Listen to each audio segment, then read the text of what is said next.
오늘 말씀을 중심으로 겨자씨 한 알의 축복이라는 제목으로 농사에 대한 말씀을 살펴보겠습니다.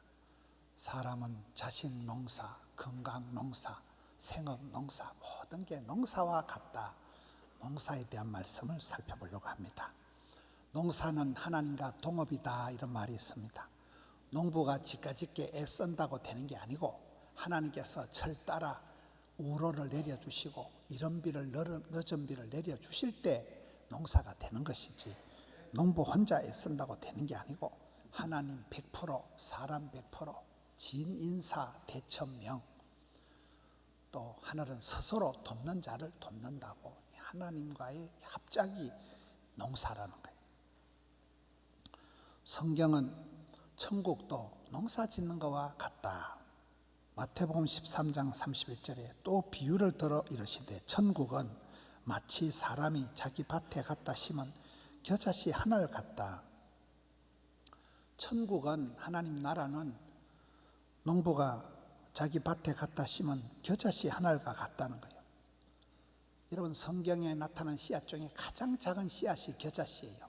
설탕 알갱이보다도 적은, 아주 좁쌀 깨알보다도 적은 게 가장 작은 겨자씨지만은 그걸 갖다 심어 놓으면 생명이 있기 때문에 그것이 자라면 많은 열매를 맺는, 이것이 마치 한 톨의 밀알같이 이 땅에 떨어져서 그가 죽음으로, 그가 썩음으로 우리가 나음을 입고 우리 모두가 예수 믿으면 천국에 들어가듯이, 이와 같은 예수님의 어떤 전반적인 생애와 같은 것이 하늘의 밀알과 같은 거라는 말씀입니다. 여러분, 씨앗이 소중한 것은 그 무엇보다도 그 속에 생명력이 있다는 거예요. 살아있다는 거예요. 지난주에 제가 어떤 글을 보니까 제가 존경하는 어떤 원로 목사님의 글이 있더라고요. 칼럼 제목이 나는 아직도 살아있다, 그런 제목이에요. 그 목사님이 서울의 세브란스 병원에 3년째 계속 지금 항암 치료를 하고 다니고 있는 그런 글이더라고요. 아들도 의사고 그렇지만은 그 목사님이 난 아직도 살아있다 그러면서 그 살아있다는 게 얼마나 위대한가. 여러분, 생명이라는 게 얼마나 소중한지 모릅니다. 한 톨의 씨앗이 소중한 것은 그 속에 살아 꿈틀거리는 생명력이 있기 때문에 그렇습니다. 아무리 겨울 바람이 춥고 북풍 한설이 몰아쳐도 앙상한 모습이지만은 씨앗이 겨울을 이깁니다. 봄철이 오면 그것을 내다 밭에 심어 놓으면 반드시 싹이 나고 잎이 피고 아름다운 꽃이 피고 열매를 맺는다는 이 생명의 순환이 있다는 것입니다. 지옥이라는 것이 죄의 값인 사망으로 가는 곳이 지옥이라면, 천국은 예수를 믿음으로 누구든지 영생의 복을 누릴 수 있는, 여러분, 사도 요한복음에서 최고의 단어가 영생이라는 거예요. 오래 산다는 게 아니고 축복이다, 웰빙이다, 성공이다, 은혜다, 구원이다, 자유다, 이 모든 걸 합친 단어가 영생이라는 단어입니다. 사탄, 마귀, 귀신은 빼앗고 죽이고 멸망시키는 게 전공이지만 우리 예수님은 생명을 주시고 풍성케 하시는 것이 우리 예수님의 하시는 일이기 때문에, 그래서 우리는 이 세상을 살아갈 때 죽은 자가 죽은 자를 장사하게 하고, 너는 생명운동, 사람을 살리는 운동을 해야 됩니다. 우리 교회가 산림목회 연구원을 하고 있습니다. 죽은 물고기는 세파에 둥둥 떠내려가고 말지만 살아있는 물고기는 아무리 폭포수가 쏟아져도 치고 올라가는 거예요. 역류하는 게, 이게 생명이 있는 살아있는 물고기의 특징입니다. 이 세대가 아무리 고약해도 우리는 세상을 탓하지 않고 생명력이 있는 그런 존재는 역류하는 것입니다. 그런데 여러분, 씨앗이 아무리 소중하지만은 씨앗을 간수하고 보관하는 것이 목적은 아니에요. 씨앗은 그대로 있으면 도무지 새 생명의 역사가 일어나지 않습니다. 그래서 아무리 아까워도 씨앗은 철이 되면, 봄철이 되면 미련 없이 갖다 뿌려야 돼요. 심어야 돼요. 흩어 뿌려야 돼요. 그러면 다다익선이라고 많이 뿌리고 많이 거두는 것입니다. 많이 뿌린 자가 많이 거두게 되는 것입니다. 봄철이 다가옵니다. 씨 뿌리는 계절입니다. 전도서 11장에 보면 너는 아침에도 씨를 뿌리고 저녁에도 손을 놓지 말라. 이게 잘 될지 저기 잘 될지 둘 다 잘 될지 아무도 모른다는 거예요. 그래서 농부들은 때를 얻든지 못 얻든지 파종을 해야 되는 것입니다. 타이밍이 그래서 중요합니다. 뿌려야 될 때 뿌리지 않고 가로늦게 뿌려놓으면 이게 서리가 오기 전에 꽃이 피고 익지를 않습니다. 농사를 완성을 할 수 없기 때문에 봄철에 때를 따라서 반드시 뿌려야 됩니다. 여러분, 씨를 뿌리는 농부가 손에 물 한 방울 안 묻히고 발에 흙을 안 묻히고 그렇게 곱게 씨를 뿌릴 수가 없어요. 어제 미국에서 오신 목사님 한 분하고 세계로교회 손현보 목사님하고 잠시 모임을 가졌습니다. 얘기를 오가는 중에 예지계가 요즘 현대 크리스찬들의 특징이 너무나 편리주의, 쾌락주의로 흘러간다는 거예요. 금식을 하고 새벽을 깨우고 고생스럽게 신앙하는 걸 싫어한다는 거예요. 조금만 주차가 불편해도, 조금만 예배 자리가 불편해도 견디지를 못하는 게 현대 크리스찬들의 약점이 되고 말았다는 것입니다. 여러분, 씨를 뿌리는 사람은 편하게 농사를 하려고 하는 유혹을 물리쳐야 됩니다. 온 바지가랑이 허리 묶고, 여러분, 그게 농부의 모습이에요. 농부는 그렇게 뻘밭을 지나고 가시덤불에 찔려가면서 그렇게 농사를 짓는 것입니다. 눈물을 흘리며 씨를 뿌리는 자는 기쁨으로 거두리로다. 농사 짓는 사람은 컨디션이 안 좋아도 나가야 되고, 상황이 조건이 형편이 안 돼도 나가야 되고, 그야말로 땀과 눈물을 흘리면서 그렇게 할 때 기쁨으로 추수할 때가 오는데, 저는 시골에서 농사 짓는 아버지 어머니 밑에서 보니까 추수의 기쁨 그런 건 없어요. 추수 때는 훨씬 더 골병들어요. 가을철이 일이면 한도 끝도 없습니다. 여러분, 농사가 잘 되면 값이 똥값입니다. 농사가 안 되면 팔아먹을 건더기가 없어요. 그래서 농부들은 365일 고난주간이에요. 진영에서 단감 농사는 우리 강수원 집사님 며칠 전에 말씀을 들어보니까, 여러분, 겨울철에도 노는 게 아니고 한겨울에도 가지치기를 한다는 거예요. 나무 가지치기를 하는데 하루에 일당이 20만 원밖에 안 한다는 거예요. 그래도 일꾼을 못 구한대요. 그렇게 지금은 여러분, 한겨울에도 노는 게 아니고 농부들은 바쁘고, 하우스는 사시사철 바쁜 게 하우스입니다. 농부들이 그렇게 고생을 한다는 얘기죠. 마태복음 20장에 보면 포도원의 품꾼 이야기가 나옵니다. 어떤 일꾼은 아침 9시에 나오는 일꾼이 있고, 어떤 일꾼은 문 닫을 때가 다 돼서 오후 5시에 나오는 일꾼도 있는데, 문제는 주인이 똑같이 일당을 준다는 거예요. 여러분, 그렇습니다. 교회도 그렇습니다. 어떤 분은 가로늦게 예수를 믿어도 아주 열심히 턱심인 사람이 있고, 어떤 사람은 막 몇 대째 내려오는데도 게을러 터져가지고 뺀질바오 같아가지고, 그리고 아무 일도 없었다. 여러분, 신앙생활도 먼저 된 자가 나중되고 나중된 자가 먼저 된 일이 많습니다. 천국은 순서가 없어요. 천국은 순서가 없이 갑니다. 그래서 우리가 착충집으로 살아야 돼요. 착하고 충성되고. 천국은 침노하는 자의 것이라. 열심히 주의를 해야 되는 이유가 그렇습니다. 태풍이 오고 기근이 지고 홍수가 나고 땡볕이 쏟아져도 농부는 포기하지 않습니다. 저는 어릴 때 아버지 보면 새벽에 나가서, 여름철은 해 뜨기 전에 농사 절반 다 합니다. 한낮엔 더우니까. 밤에는 밤대로 오만 일을 다 합니다.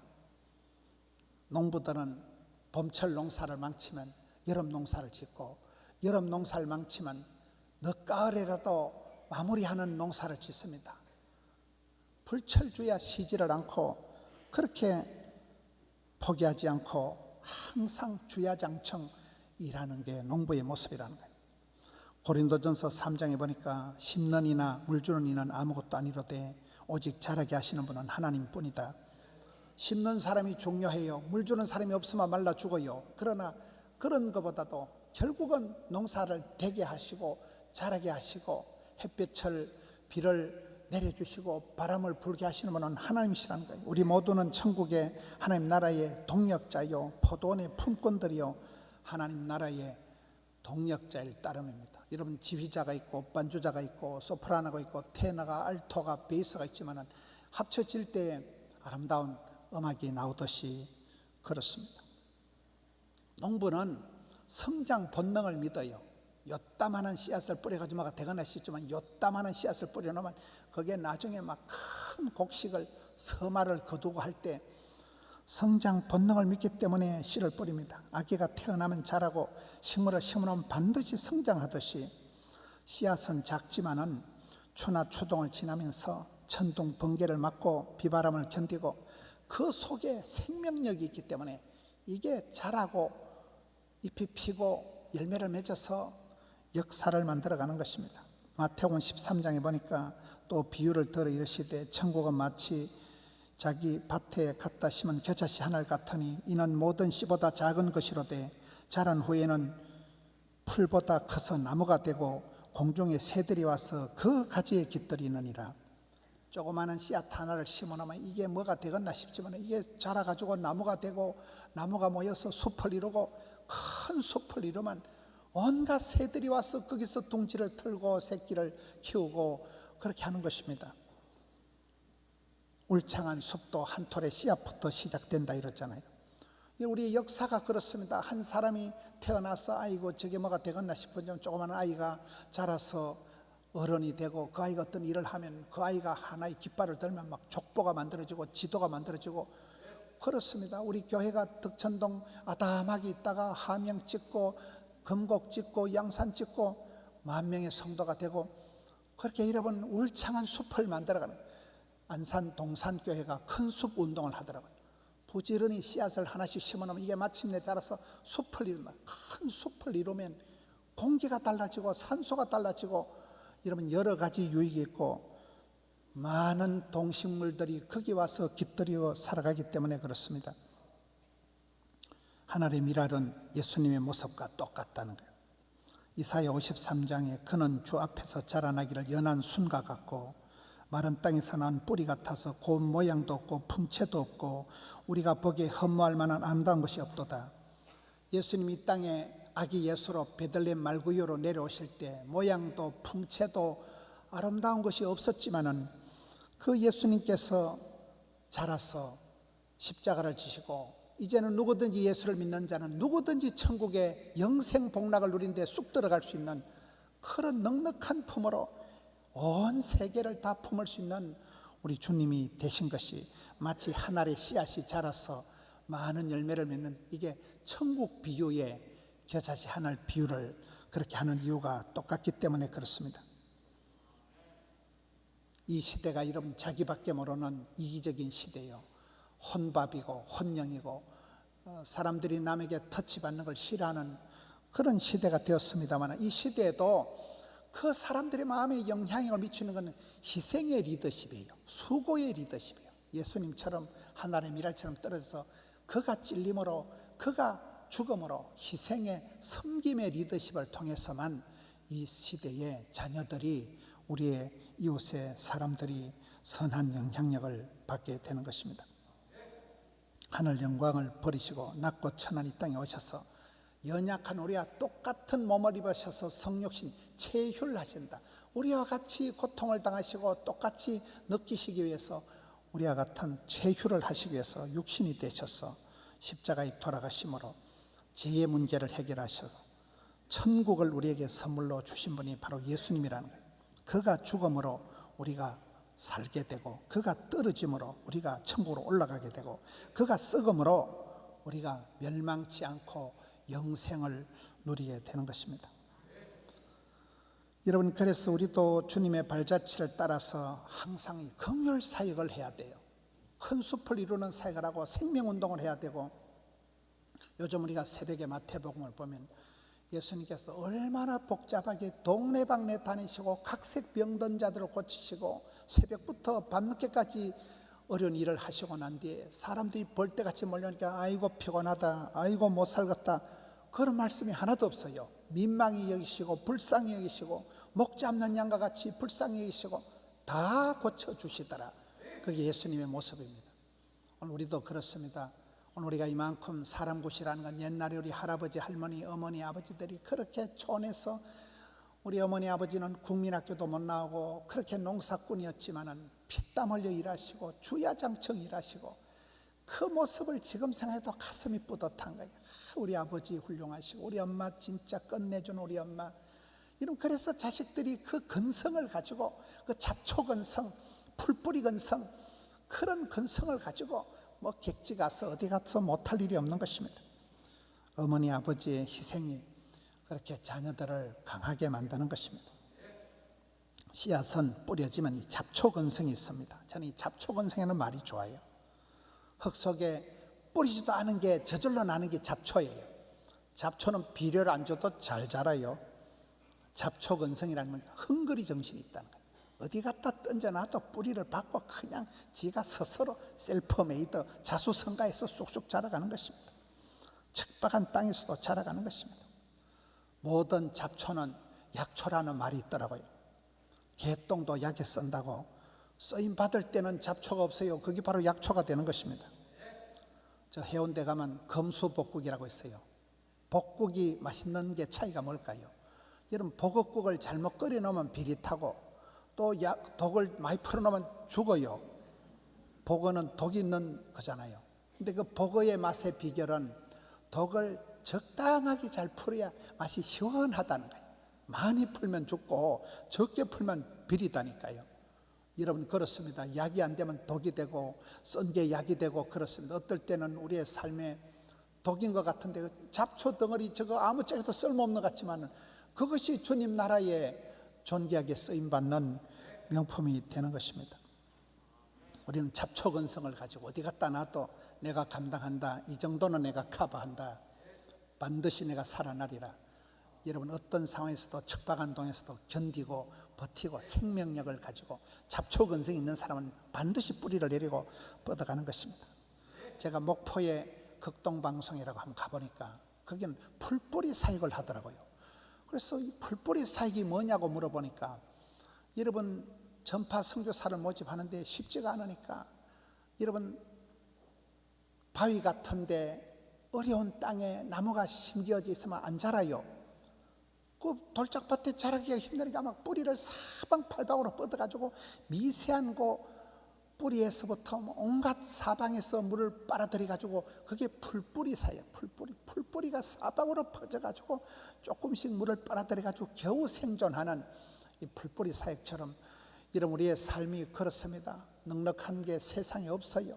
등 따시고 배부르고 땅 짓고 헤엄치듯이 농사 짓는 데는 아무 데도 없어요. 이제는 까칠하기 짝이 없지만은 풀뿌리를 쫙 뻗어가지고 바위 위에서라도 그 사방에서 물을 빨아들여서 서바이벌하는 풀뿌리 사역, 이 잡초 근성을 가지고 우리가 험난한 시대를 살아가는 것입니다.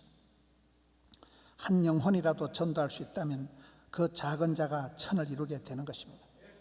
한 사람이 회개하고 예수를 믿고 그가 관계된 네트워크를 점검을 하고 그가 터진 그물을 다시 끼매어서 깊은 데로 가서 그물을 던지라.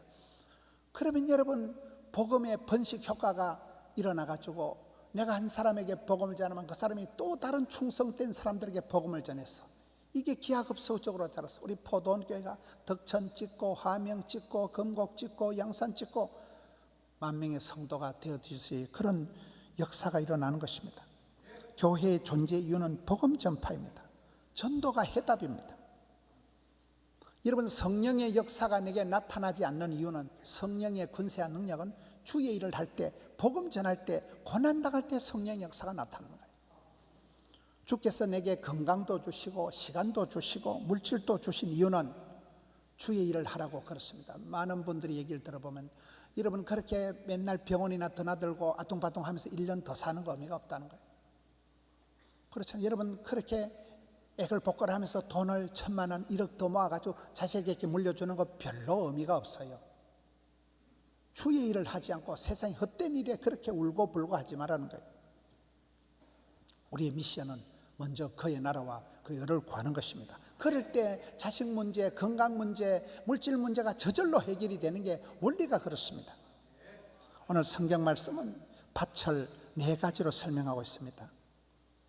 첫째는 길가밭입니다. 길가밭은 말씀을 듣긴 듣는데 깨닫지를 못하고 마음에 뿌려진 것을 다른 사람이 와서 빼앗아가는 게 이게 길가밭이라는 거예요. 길가밭은 이 사람 저 사람 밟고 다니는 거예요. 도무지 믿음의 줏대가 없어가지고 이 말 듣고 이리 가고 저 말 듣고 저리 가는 것입니다. 여러분, 여러분의 인생을 함부로 남들이 짓밟고 지나가도록 여러분의 인생을 방치하지 마세요. 누구 때문에 무엇 때문에 안 된다는 그렇게 여러분 인생이 휘둘리는 삶을 살지 말고 마음의 울타리를 단디 치고 이런 마음을 지키고 주님과 나만의 오가는 오솔길만 만들어놔야지 온갖 잡것들이 들락날락하는 그런 길가밭이 되지 말라는 거예요. 마음을 구별 때에 여러분 그렇게 하나님과 나만의 영적인 프라이버시를 갖는 사람이 그게 마음이 길가밭이 아니고 마음의 한복판에 주님을 모신 사람이 되라는 거예요. 돌짝밭은 오늘 말씀에 보면 말씀을 듣고 기쁨으로 받지만은 뿌리가 없어가지고 잠시 견디다가 말씀으로 말미암아 환난이나 박해가 일어나면 자빠지고 넘어지고 만다는 것입니다. 뿌리가 없어요. 뿌리가. 여러분 돌짝밭이란 뭡니까? 고집이 세고 완악하고 그러니 돌처럼 단단해 빠져가지고 씨알이 먹혀들질 않는 것입니다. 사람이 수용성이 없고 대화 불가능한 답답한 인간이 되는 것입니다.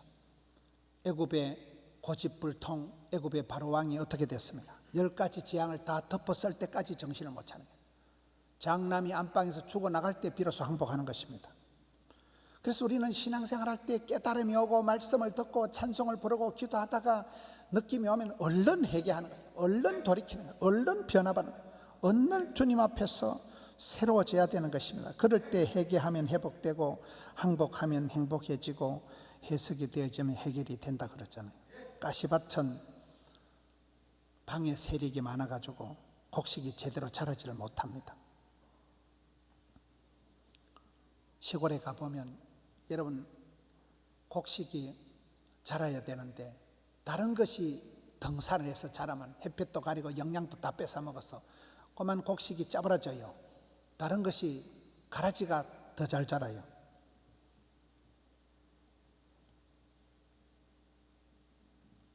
세상의 염려와 근심은 우리의 마음밭을 황폐하게 한다는 거예요. 곡식이 자랄 수 없는 내 마음밭을 은근키와 같은 가시밭으로 만들기 때문에 우리의 마음을 여러분 우리 세상에 살아가다 보면 반드시 알곡과 가라지가 있는데 마태복음 13장 25절에 사람들이 잘 때 그 원수가 와서 곡식 가운데 가라지를 덧뿌리고 갔다. 여러분 우리가 살아가면서 내 주변에 좋은 사람만 있도록 기도하지 마세요. 그런 세상은 없어요. 어디든지 알곡과 가라지가 있고 어느 교회라도 양과 염소가 같이 있다는 거예요. 내 주변에 모든 사람이 나를 축복하고 원만한 사람이 아니에요. 집안은 염소가 있고 가라지가 반드시 있다는 거예요. 그럴 때 어떻게 해야 될까요? 가시밭에 가라지를 뽑으려고 덤비지 말라는 거예요. 가만두라는 거예요. 마태복음 13장 29절에 주인이 이르되 가만두라 가라지를 뽑다가 곡식까지 뽑을까 염려하노라. 추수 때까지 함께 자라게 두라. 추수 때가 되면 추수꾼에게 가라지는 거두어 불사르고 곡식은 모아 곡간에 넣으리라. 여러분 가라지 눈에 가시 같은 것 저 인간을 드러내야지 저 인간을 해치워야지 그러지 말라는 거예요. 그러다 네 마음이 가시밭이 된다는 거예요. 가만두면 때로는 여러분 악한데 무신경해야 돼요. 가만둬야 돼요. 그러면 주님께서 추수 때에 대해 한 방에 싹둑 잘라서 불사지르고 알곡은 모아서 곡간에 천국에 쑥 들어가게 한다는 거예요. 할렐루야. 우리가 가라지하고 싸운다고 똑같은 독한 사람이 되면 안 돼요. 우리의 마음밭을 항상 오늘 말씀의 네 번째 좋은 땅이 되도록 해요. 옥토, 좋은 땅. 좋은 땅은 땅이 좋기 때문에 누가 씨를 뿌려도 잘 되어요. 그래서 옥토 만들기 운동이 있습니다. 포도원을 허는 여우가 설치지 않도록 토양을 건강한 교회를 만들어야 됩니다. 건강한 몸과 마음이 될 때 이런 면역이 생기고 건강한 몸이 될 때 병이 안 들러붙는 것입니다. 묵은 땅을 기경하고 거름을 주고 퇴비를 넣어서 농사는 땅심이라는 그런 책이 어제 우리 텃밥 세미나 할 때 어제 오시는 석종욱 박사가 이웃교회 장로님이시더라고요. 그 농학 박사 그분이 준 책이 농사는 땅심이다. 땅에서 지력에서부터 모든 게 나오기 때문에 땅을 잘 갖고 있는 우리의 마음밭을 잘 케어해서 항상 예수님 마음처럼 나는 마음이 온유하고 겸손하니 주님의 마음을 본받아 가지고 주인 닮은 정원과 같이 이런 우리의 마음이 세월이 지나가면 예수 믿는 사람은 누구든지 마음밭이 온유하고 겸손하고 그렇게 돼야 됩니다. 변화가 일어납니다. 우리 여기 올포원 오시는 김동호 목사님 같은 아주 강직한 어른이 아주 불칼 같은 분이, 근데 저분이 암 수술 3개 하고 난 뒤에 얼마나 지금은 부드러운 할아버지가 된지 몰라요. 손녀를 보면 노랑 비타민이라고 손녀 사랑을 너무너무 하고 손녀를 보면 그렇게 막 좋아서 환장을 한다는 거예요. 젊은 날 깡패같이 살아가던 사람도 예수 믿고 난 뒤에 그 마음밭이 옥토가 되어지면 아주 좋은 땅, 온유하고 겸손하고 부드러운 땅이 되는 것입니다. 우리는 예수 생명을 얻었으니 그 생명 운동을 해야 되고 복음을 뿌리고 복음을 심고 복음이 자라고 복음이 열매 맺는 것을 봐야 됩니다. 아름다운 포도원을 내가 가꾸는 포도원의 품꾼이 되시고 천국 잔치를 대망하면서 여러분 자식 농사, 건강 농사, 생업 농사 모든 게 농사와 같다는 거예요. 이 봄철을 맞이해서 마음을 가다듬고 여러분 농사에 승리하는 한 해 농사에 승리하시는 우리 성도님들 되시기를 축원합니다.